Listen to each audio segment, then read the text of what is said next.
Zombie तबाही में पैदा होने के कारण मैंने किसी शेल्टर में भागना नहीं चुना। इसके बजाय मैं चुपके से एक तबाह शहर में भागा और तबाही के बाद का एक कन्वीनियंस स्टोर खोला। ये सब इसलिए क्योंकि मैं एक गोल्ड ट्रेडिंग सिस्टम से बंधा हुआ था। गोल्ड के साथ मैं सबसे ताकतवर था। इस समय ज़ॉम्बी के एक झुंड ने मेरे स्टोर को घेर लिया। मैंने कल ही खिड़कियां साफ की थीं। क्या तुम लोगों को पब्लिक हाइजीन की कोई जानकारी नहीं है? मैंने सोचा। फिर मैंने एक स्प्रे बोतल निकाली और कांच के दरवाजे के बाहर ज़ॉम्बी के झुंड पर स्प्रे किया। अगले ही पल पहले से परेशान और पागल ज़ॉम्बी का झुंड रुक गया। वे जम गए। फिर जैसे उन्होंने कोई बहुत डरावना कुदरती दुश्मन देख लिया हो। वे इधर उधर भागे और बिखर गए, यहाँ तक कि अपने डर में एक दूसरे को रौंदते हुए कन्वीनियंस स्टोर के एंट्रेंस के 10 मीटर के अंदर का एरिया तुरंत खाली कर दिया। सिस्टम नोटिफिकेशन में लिखा था, एक्सॉर्सिज्म क्लीनर का सफलतापूर्वक इस्तेमाल हुआ, इन्वेंट्री की 1 यूनिट खत्म हो गई और 99 यूनिट बची। बिना बाहर देखे मैं शेल्फ पर रखी च्युइंग गम को ठीक करने लगा, ये पक्का करते हुए कि हर डिब्बा आगे की ओर हो और एंगल बिल्कुल सही हो। बॉस, मदद करो, मेरी मदद करो। वह आदमी जिसका चेहरा पीला पड़ गया था, अपनी आखिरी ताकत के साथ कैशियर की ओर रेंगता हुआ गया। उसने अपना बिल्कुल ठीक दाहिना हाथ बढ़ाया। उसके नाखून गंदे थे और मेरी पैंट की टांग पकड़ने की कोशिश की। मैं पीछे हट गया, उसके गंदे हाथ से बचते हुए, कोई रहम नहीं दिखाते हुए। वेलकम। मैंने दरवाजे के पास लगे एक साइन की ओर इशारा किया। क्रेडिट एक्सेप्ट नहीं किया जाता, साथ ही फर्श गंदा करने पर एक्स्ट्रा क्लीनिंग फीस लगेगी। वह आदमी स्तब्ध रह गया। मेरे पास पैसे हैं, मेरे पास पैसे हैं। उस आदमी ने कांपते हुए अपनी जेब से एक गीला बटुआ निकाला, मुट्ठी भर लाल नोट उठाए और उन्हें तेजी से काउंटर पर पटक दिया। 10,000, 1 लाख, सब तुम्हारे। नोट काउंटर पर बिखर गए। मैंने अपनी आस्तीन में चिपके 100 युआन के नोट को उंगली से हिलाया। माफ करना सर, हम बेकार कागज नहीं लेते। आपको अभी का एक्सचेंज रेट पता होना चाहिए। मैंने कैशियर के ऊपर एक इलेक्ट्रॉनिक डिस्प्ले स्क्रीन की तरफ इशारा किया। वहां कोई स्क्रॉलिंग ऐड नहीं थे, बस खून जैसे लाल रंग का स्क्रॉलिंग टेक्स्ट था। आज का एक्सचेंज रेट 1 ग्राम सोना 1 पॉइंट के बराबर है। 500 millilitre mineral water 5 point, braced beef noodles बाल्टी 10 point, basic antibiotics 1 tablet 50 point. उस आदमी की पुतलियां तेजी से सिकुड़ गईं। सोना, यह असल में सोना था। दुनिया खत्म होने के 7वें दिन, जब ज्यादातर लोग अभी भी रोटी और पानी के लिए हाथ पैर मार रहे थे, सोना तो बहुत पहले ही कचरे की तरफ फेंक दिया गया था। वह आदमी पागलों की तरह अपने शरीर को ढूंढ रहा था। अचानक जैसे उसे कुछ याद आ गया हो, उसने जोर से अपने गले से सोने का हार उतार दिया। उसका शादी का गिफ्ट, एक बहुत मोटी सोने की चेन। वह जोर से चिल्लाया और हार को काउंटर पर पटक दिया। मेरी आंखों की ठंडक थोड़ी कम हुई। मैंने सोने की चेन उठाई और कैशियर के बगल में रखे जिंगली इलेक्ट्रॉनिक स्केल पर रख दी। इलेक्ट्रॉनिक स्केल पर लाल रंग की चमक दिखी। 24 के शुद्ध सोना 52 ग्राम, 10% हैंडलिंग फीस काटने के बाद इसकी कीमत 46.8 पॉइंट्स है। मेरी उंगलियां रजिस्टर पर घूमी, जिससे कीबोर्ड की एक अच्छी क्लिक की आवाज आई। फर्श की सफाई के 5 पॉइंट्स जोड़ने पर आपका अभी का बैलेंस 41.8 पॉइंट्स है। मुझे पानी चाहिए, मुझे दवा चाहिए। उसकी जान तेजी से खत्म हो रही थी। मैं मुड़ा और अपने पीछे शेल्फ से मिनरल वाटर की एक बोतल ली। फिर काउंटर के नीचे एक बंद डिब्बे से एक लाल कैप्सूल निकाला। पानी 5 पॉइंट्स। ये एक एड्रेनालाइन इमरजेंसी कैप्सूल है, एक सिस्टम प्रोडक्ट। इससे आपको अगले 30 मिनट तक कोई दर्द महसूस नहीं हुआ और खून बहना बंद हो जाएगा। इसकी कीमत 35 पॉइंट्स है। बाकी 1.8 पॉइंट्स के लिए मेरा सुझाव है कि आप अपनी एनर्जी फिर से भरने के लिए एक सॉसेस खरीदें। मैंने तीनों चीजें काउंटर पर रखी और एक साथ लाल स्कैनर उठाया और उसे सोने के हार पर निशाना बनाया। डिंग! एक लाल रोशनी चमकी और भारी सोने का हार हवा में गायब हो गया। रोशनी की एक सुनहरी लकीर बदल गया जो रजिस्टर में गायब हो गई। कैश रजिस्टर स्क्रीन पर एक हरा चेक मार्क दिखाई दिया। ट्रांजैक्शन पूरा हो गया। उस आदमी को अपने शौक का कोई अंदाजा नहीं था। उसने कैप्सूल पकड़ा, उसे अपने मुंह में डाला और तेजी से पानी गटक गया। लगभग तुरंत उसके पहले से पीले चेहरे पर एक अजीब सी लाली छा गई और उसके कटे हुए हाथ से खून बहना सच में बंद हो गया था। वह हाफने लगा, लालच से सॉसेज की पैकेजिंग फाड़ने लगा। उस आदमी ने मेरी तरफ देखा। उसकी आंखें निराशा से लालच और हैरानी में बदल रही थी। तुम कौन हो? क्या तुम भगवान हो? मैंने अपने हेडफोन वापस लगाए, एक कपड़ा उठाया और उस काउंटर टॉप को पोंछना जारी रखा जिसे उस आदमी ने गंदा कर दिया। मैं बस एक कैशियर हूँ। मैंने दरवाजे की तरफ इशारा किया। लंच ब्रेक खत्म हो गया है, प्लीज चले जाओ, अगला कस्टमर आ रहा है। वह आदमी मुड़ा, कांच के दरवाजे के बाहर ज़ॉम्बी की भीड़ को फिर से इकट्ठा होते देखकर डर गया। इस बार ज़ॉम्बी की भीड़ के पीछे स्टील के पाइप और चाकू लिए कई परछाई जैसे लोग दिखाई दिए। उनकी नजरें ज़ॉम्बी से भी ज्यादा खतरनाक थीं और वे तेज रोशनी वाले कन्वीनियंस स्टोर पर टिकी थी। बारिश रुक गई, लेकिन हवा में खून की बदबू और बढ़ गई। एक हाथ वाला आदमी वांग कियांग आखिरकार स्टोर में रुकने की हिम्मत नहीं कर पाया। हालांकि वह जन्नत जैसा सुरक्षित था, लेकिन उसे युवा स्टोर मैनेजर की ठंडी आंखों में ज़ॉम्बी से भी ज्यादा डरावनी चीज महसूस हुई। नियम न मानने के बुरे नतीजे होंगे। वांग कियांग कन्वीनियंस स्टोर से मुश्किल से 50 मीटर ही भागा था कि परछाई से कई आदमी निकलकर उससे भिड़ गए। वो लड़का अंदर गया और जिंदा बाहर आ गया। उसके हाथ में खाना था। मैंने उसे साफ देखा, सॉसेज। बारिश वाली रात में कई काली परछाई फुफकार रही थी, जैसे असली शिकारी कुत्तों का झुंड हो। इससे पहले कि वांग कियांग खुद को रोक पाता, उसे एक झटके से बेहोश कर दिया गया। उसने अभी अभी जो आधी खाली पानी की बोतल खरीदी थी, और बचे हुए सॉसेस तुरंत छीन लिए गए। लीडर एक गंजा आदमी था जिसका नाम डाओगे था, जो एक लोकल गुंडा था। तबाही के बाद उसने बेरहमी से जल्दी ही डेस्पेरेडो का एक गैंग बना लिया था। डाओगे, वह कौन सी जगह है? मैंने इससे पहले कभी नहीं देखा। डाओगे ने सॉसेज रैपर पर लगी चिकनाई चाटी। उसकी आंखें लालच से दूर चमकते हुए कन्वीनियंस स्टोर पर टिकी थीं। उस लड़के ने अभी मुझे एक सोने का हार दिया। मैंने देखा, ये दुकानदार सोच आता है। आजकल सोने का इस्तेमाल पैसे के तौर पर भी किया जा सकता है। अगर तुम इसे खाने की चीजों से बदल सकते हो तो ये पैसा है। भाइयों, मेरे साथ आओ। याद रखना, हम $0 डील के पुराने खिलाड़ी हैं।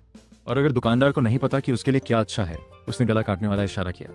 7 या 8 हट्टे कट्टे आदमी हथियार लिए हुए कन्वीनियंस स्टोर की तरफ अकड़ कर बढ़े। वेलकम। मैंने ऊपर देखा भी नहीं, काउंटर को उस कपड़े से पोंछ रहा था जो कभी साफ ही नहीं होता था। कस्टमर्स प्लीज पहले अपने पैर पोंछ लो, दरवाजे के पास कालीन है। डाओगे ने शेल्फ पर लात मारी जिससे आलू के चिप्स के कई बैग फर्श पर गिर गए। उसने लेस के एक बैग पर पैर रखा जिससे वह जोर से टूट गया। अपने पैर पोंछो मेरे पिछवाड़े। भाई दाओ ने तरबूज वाला चाकू काउंटर पर जोर से मारा, इतनी जोर से कि कैश रजिस्टर हिल गया। सारा खाना मुझे दे दो। मैंने जो कर रहा था उसे रोक दिया, धीरे से अपना सिर उठाया और भाई दाओ को मरी हुई मछली जैसी आंखों से देखा, जैसे किसी बोलती हुई लाश को देख रहा हो। स्टोर में खराब हुए ओरिजिनल फ्लेवर आलू के चिप्स के एक बैग की कीमत 15 पॉइंट्स है, counter scratch repair fees 50 points है और क्लर्क की बेइज्जती करने पर इमोशनल परेशानी का मुआवजा 100 पॉइंट्स है। मेरी आवाज बिल्कुल शांत थी, यहाँ तक कि उसमें प्रोफेशनल तहजीब का भी एहसास था। कुल 165 पॉइंट्स। आप कार्ड से पेमेंट करेंगे या कैश से? ओह सॉरी, हम अब सिर्फ गोल्ड लेते हैं। एक पल के लिए मौत जैसी खामोशी छा गई, फिर जोरदार हंसी फूट पड़ी। क्या ये बच्चा पागल हो गया है? इसे इमोशनल परेशानी का मुआवजा चाहिए? मैं तुम्हें भी पागल कर दूं? ध्यान से देखो, मेरे हाथ में चाकू है, क्रेडिट कार्ड नहीं। मानो या न मानो, मैं तुम्हें काट कर ज़ॉम्बी को खिला दूं। मुझे कॉलर से पकड़ा जा रहा था। मेरे पैर की उंगलियां लगभग जमीन से उठ रही, लेकिन मेरे चेहरे पर कोई बदलाव नहीं आया। मैंने बस धीरे से आह भरी। मेरी नजर खाली जगह पर गई। सिस्टम ने लेवल 1 वायलेशन शुरू किया। क्लर्क के खिलाफ हिंसक धमकी। चेतावनी, स्टोर में वायलेशन का पता चला, लेवल 1 वायलेशन फिजिकली निकाला जाएगा। भाई दाओ हैरान होकर रुक गए। ये कैसी चाल है? इससे पहले कि वह बोलना खत्म करता, सुविधा स्टोर की आम से दिखने वाली सीलिंग लाइट अचानक जल गई और एक काले रंग का बंदूक का मुंह दिखाई दिया। नहीं, वह बंदूक का मुंह नहीं था, वह एक छोटे टरबाइन इंजन जैसा लग रहा था। एक डरावनी अनदेखी ताकत तुरंत नीचे उतरी जिससे वह घुटनों पर आ गया। उसके घुटने एक तेज आवाज के साथ फट गए। एक चुभने वाली चीख रात में गूंज गई। सिर्फ भाई दाओ ही नहीं, बल्कि उसके साथ आए 7 या 8 गुर्गे भी इस डरावनी ताकत से तुरंत जमीन पर गिर गए। उनके चेहरे फर्श की टाइलों से दब गए। वे एक भी उंगली नहीं हिला पा रहे थे। उन्हें ऐसा लगा जैसे उनके अंदरूनी अंग निचोड़े जा रहे हों, उनके हथियार दबाव में खराब हो गए हों। लेकिन मैं काउंटर के पीछे खड़ा बिल्कुल बेपरवाह रहा। मैंने अपना मुड़ा हुआ कॉलर सीधा किया, लाल स्कैनर उठाया, काउंटर के चारों ओर घूमा और भाई दाओ के सामने खड़ा हो गया जो फर्श पर घुटनों के बल बैठा था। मैंने पहले भी कहा है, इस स्टोर में हिंसा मना है। मैं नीचे झुक गया। स्कैनर की लाल लाइट भाई दाओ के डरे हुए चेहरे पर चमक रही थी। डूम्सडे कन्वीनियंस स्टोर के ऑपरेटिंग रूल्स के आर्टिकल 3 के मुताबिक जो कोई भी चोरी करने की कोशिश करेगा, उसकी सारी कीमती चीजें मुआवजे के तौर पर जब्त कर ली जाएंगी, उसे ब्लैकलिस्ट कर दिया जाएगा और हमेशा के लिए अंदर आने पर बैन लगा दिया जाएगा। मैंने भाई दाओ की जेबों में हाथ डाला और उनमें टटोला। एक सोने की अंगूठी, 2 सोने के दांत सीधे उसके मुंह से निकले हुए।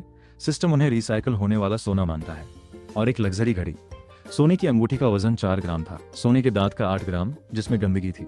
घड़ी एक रोलेक्स, सॉरी सोना नहीं, सिस्टम इसे नहीं मानेगा।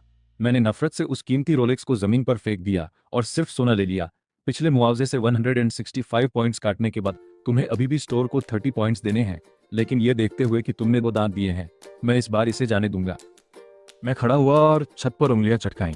भयानक ग्रेविटी तुरंत एक घिनौनी ताकत में बदल गई, जैसे कोई तोप का गोला फेंका गया हो। भाई दाओ और उसके गैंग को एक अनदेखी ताकत ने कन्वीनियंस स्टोर से बाहर धकेल दिया और वे कीचड़ भरी बारिश से भीगी सड़क पर जोर से गिर पड़े। कन्वीनियंस स्टोर का कांच का दरवाजा धीरे धीरे बंद हो गया, जिससे बाहर का शोर एक बार फिर बंद हो गया। मैं काउंटर पर वापस गया, फर्श पर बिखरे आलू के चिप्स को देखा, बेबसी से सिर हिलाया और झाड़ू लगाने के लिए झाड़ू उठाई। सच में खाना बर्बाद करना शर्मनाक है। बाहर भाई दाओ, जिसका पैर टूटा हुआ था, कीचड़ में दर्द से करा रहा था। आसपास के अंधेरे, अनगिनत हरी आंखें चमक उठी। चीखों और खून की गंध ने आधे ब्लॉक से ज़ॉम्बी को अपनी ओर खींच लिया था। अगली सुबह दूर कई कंकाल जैसी लाशें पिछली रात के पागलपन की गवाही दे रही थी। मैं काउंटर के पीछे एक ऊंचे स्टूल पर बैठा था, हाथ में स्कैनर घुमा रहा था और सिस्टम पैनल पर डेटा देख रहा था। अभी का store level 58 gold order points जमा हुए। अपग्रेड के लिए 1 अंक की जरूरत थी, केवल 58 अंक। ये बचे हुए लोग निराशाजनक हैं, उनके पास लगभग कोई आपूर्ति नहीं है। तभी सुविधा स्टोर का दरवाजा फिर से खुला और इस बार हाई स्कूल की वर्दी में एक लड़की अंदर आई। उसकी सावधानी तुरंत अविश्वास और स्तब्ध चुप्पी में बदल गई जब उसने अलमारियों पर सामानों की चकाचौंध भरी श्रृंखला देखी। उसका नाम सू जिजाई था। वह मूल रूप से एक स्पोर्ट्स छात्रा थी जो सर्वनाश के समय स्कूल में थी। सू जिजाई सावधानी से काउंटर तक गई और अपना बैकपैक जमीन पर रख दिया। एक मध्यम आयु वर्ग के व्यक्ति जिसका एक हाथ नहीं था, सड़क के कोने पर मर रहा था। उसने मरने से पहले मुझे यह स्थान बताया था। सू जिजाई ने एक गहरी सांस ली और बैकपैक की जिप खोली। एक सुनहरी चमक ने तुरंत मेरी भावशून्य आंखों को रोशन कर दिया। बैकपैक सभी प्रकार के सोने के आभूषणों से भरा था। सोने के कंगन, सोने के हार, सोने की बालियां और यहाँ तक कि कई भारी छोटी सोने की छड़ें भी। सू जिजाई ने कुछ शर्मिंदा होकर अपना सिर खुजलाया। मैंने स्कूल के पास सोने की दुकान का काउंटर तोड़ दिया। मुझे लगा कि यह सामान बाद में काम आ सकता है, इसलिए मैं इसे अपने साथ रखता हूँ। मेरी आंखें तुरंत चमक उठी। ये किसी कैपिटलिस्ट की नजर थी जो लीक देख रहा हो। अरे नहीं, ये किसी हाई क्वालिटी कस्टमर देखकर नजर आ रही थी। मैंने जल्दी से इलेक्ट्रॉनिक स्केल निकाला और सब कुछ इकट्ठा किया। मेरी आवाज थोड़ी नरम हो गई। मैं इसे कुछ खाने के बदले में देना चाहता हूँ। और क्या तुम्हारे पास कोई हथियार है? मेरी कुल्हाड़ी अब टूट गई है। तेजी से वजन करते और स्कैन करते हुए, रेडियो की अच्छी बीट सुनते हुए, मैंने मन ही मन स्पेशल आइटम सेक्शन को स्कैन किया जो अभी अभी सिस्टम से अनलॉक हुआ था। कुल 3500 ग्राम सोना। फीस काटने के बाद अब तुम्हारे पास 3150 पॉइंट्स हैं। मैंने एक हैरान करने वाला नंबर बताया। बधाई हो, तुम इस स्टोर के वीआईपी कस्टमर बन गए हो। तो इससे कितने इंस्टेंट नूडल्स खरीदे जा सकते हैं? Instant noodles? अपनी दौलत को कम मत समझो। मैं अजीब तरह से मुस्कुराया और स्टोर के आखिर में एक शेल्फ की तरफ मुड़ा। यह शेल्फ आज सुबह ही दिखी थी, काली धुंध की एक पतली परत में लिपटी हुई। मैंने धुंध में हाथ डाला और एक लंबा काला बॉक्स निकाला। उसे काउंटर पर रख दिया। एक घटिया चीज, एक साइलेंट फ्राइंग पैन। मैंने बॉक्स खोला। अंदर एक साधारण सा दिखने वाला फ्राइंग पैन था, वही मॉडल जो रेड वुल्फ पहनता था, जिसकी कीमत 500 पॉइंट्स थी। सू जिजाई हैरान लग रहा था। ध्यान से सुनो। मैंने फ्राइंग पैन उठाया और आराम से काउंटर पर थपथपाया। हैरानी की बात है, उससे कोई आवाज नहीं आई, बस एक हल्का वाइब्रेशन था। इस पैन की खास बात थी, एकदम शांति। आप इससे कुछ भी मारें, भले ही आप किसी ज़ॉम्बी की खोपड़ी तोड़ दें या कोई बड़ी घंटी बजा दें, इससे एक भी डेसिबल आवाज निकलेगी। दुनिया के खत्म होने के बाद की दुनिया में, जहां सुनने की शक्ति वाले ज़ॉम्बी भरे पड़े हैं, क्या आप जानते हैं इसका क्या मतलब है? सू जिजाई की आंखें चौड़ी हो गईं। इसका मतलब था हत्या। इसका मतलब था ज़ॉम्बी के झुंड से चुपचाप शिकार करना। और यह, मैंने एक बोतल निकाली जो परफ्यूम जैसी लगी थी। अंदर का लिक्विड घिनौना गहरा हरा था। एक एफ ग्रेड आइटम, एक छिपाने वाला स्प्रे जिसकी कीमत 800 पॉइंट्स थी। इसे अपने ऊपर स्प्रे करो और तुमसे एक टॉप टियर ज़ॉम्बी किंग की बदबू आएगी। आम ज़ॉम्बी तुम्हारे साथ अपने पिता जैसा बर्ताव करेंगे और ये 30 मिनट तक रहती है। इसका साइड इफेक्ट ये है कि तुम खुद बदबू सूंघ सकते हो और ये 3 दिन नहाने के बाद भी नहीं जाएगी। यह कोई आम सप्लाई नहीं है, यह सुपर पावर है। और कुछ चाहिए? हमें अभी अभी हमारी सबसे नई स्टॉकिंग्स मिली हैं। वे कभी खराब नहीं होती और बुलेट प्रूफ वेस्ट जैसी सुरक्षा देती हैं। नहीं धन्यवाद। मुझे कोक का एक केस दो, एकदम ठंडा। जैसे ही ये बड़ी डील पूरी होने वाली थी, अचानक कन्वीनियंस स्टोर के बाहर एक इंजन की तेज आवाज आई। ये कोई कार नहीं थी, बल्कि एक आर्मर्ड गाड़ी थी। मैंने खिड़की से बाहर देखा और एक बहुत ज्यादा मॉडिफाइड ऑफ रोड गाड़ी देखी, जिसे स्टील प्लेट और स्पाइक से वेल्ड किया गया था। बारिश में दहाड़ते हुए और कन्वीनियंस स्टोर के सामने रुकी। दरवाजा खुला और टैक्टिकल वेस्ट और सनग्लासेस पहने एक आदमी बाहर निकला। चेन यान, इलाके के सबसे बड़े सर्वाइवर बेस का लीडर। उसने अपना सनग्लासेस उतारा, कन्वीनियंस स्टोर के साइन पर नजर डाली और उसके होंठों पर एक शरारती मुस्कान थी। इंटरेस्टिंग, उन्होंने सच में ऐसी जगह पर एक दुकान खोली है। चेन यान दरवाजे की तरफ बढ़ा और उसने सू जिजाई को ट्रांजैक्शन करते देखा। छोटी लड़की, अपना सोना और वह पॉट यहीं छोड़ दो और तुम चली जाओ।